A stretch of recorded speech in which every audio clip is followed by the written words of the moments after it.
a good team. So my question is, whenever we apply for any program, we need to present a good deck, pitch deck. So what are the basic mandatory positions that we need to have in a team so that the investors find it very much, qualified? So please tell me the team members that are mandatorily required. So you just think about the business model you are having, right? So one may be that you might be a product guy. So you might be looking at the operational part of the business, what Ayush was also telling about that. So you might be looking right from the raw material collection to processing. There has to be someone who might be... No sir, we have mentor or mentors who give their advice or suggestions. Mentors. Yeah, we do have that, but they are our advisors. What I want to know is that I want to know the basic positions that are required for getting a loan or for getting a fund. Position in a way, you see, even if you go to the loan business, so they don't have that kind of basic requirement. They'll be looking at your track record. Whether, because I'm giving you 100 rupees, they'll be looking at what is your past record, what is your basic qualification, they'll be looking at that. But the kind of business model you are having, you are telling that I'm having 30% profit. So whether with that profit, that application of 100 rupees and profit of 20 or 25 rupees, can you pay it back to the bank? That is a very simple shortcut way. But when you are going for a startup thing, it is not about doing that business, because here cost of the fund is more. At the same time, you are telling about a very strategic big brand creation thing.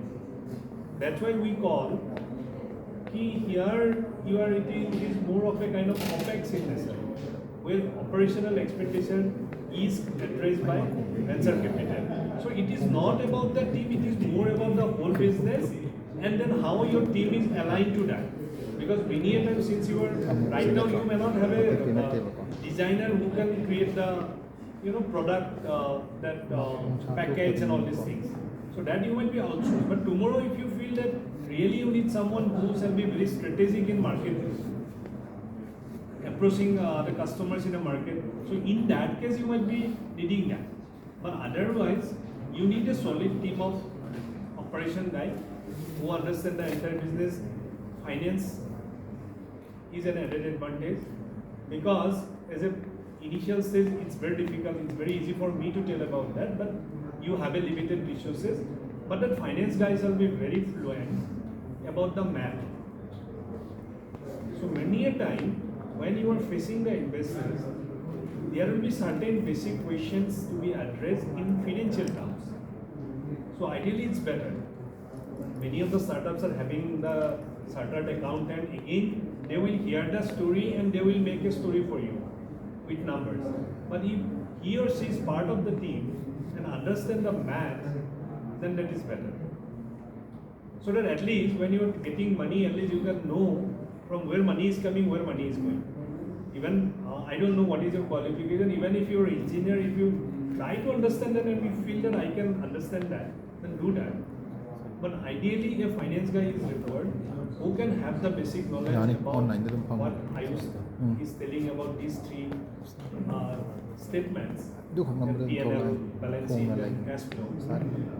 And about the operation, how fluent you are about the operation. Maybe start with two, three guys are okay. And down the line, you can create your own business depending on the resources you are having. And at the end of the day, the level of aspiration you are having. Yes, thank you.